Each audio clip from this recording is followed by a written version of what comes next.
Kero lako.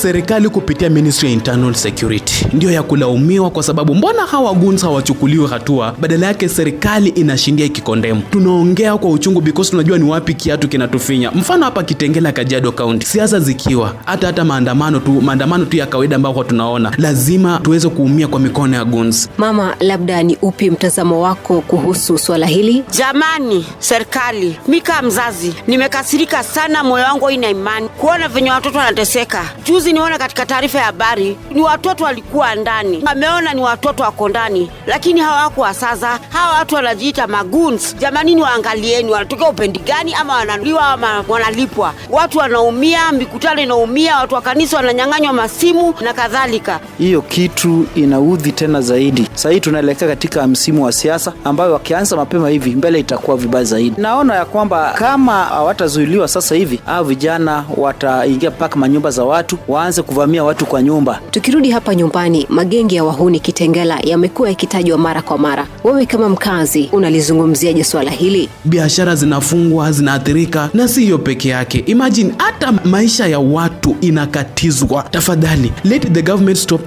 this thing once and for all, because goon culture ambayo tuna normalize leo itakuwa monster ambayo hatuta control kesho. Kama government iliweza kuchukua security people kupeleka kule Haiti kudeal na wale ambao ni wahalifu, mbona hapa Kenya inakuwa ni ngumu? Wa Kenya wanaumia. Sasa mimi naomba ya kwamba serikali yetu waanze kuchunguza ili waone jinsi watasaidia hao vijana, maana mimi naona ni kama ajira ndio imekosekana kwa vijana wetu, ndio maana haya yanafanyika. Kero lako.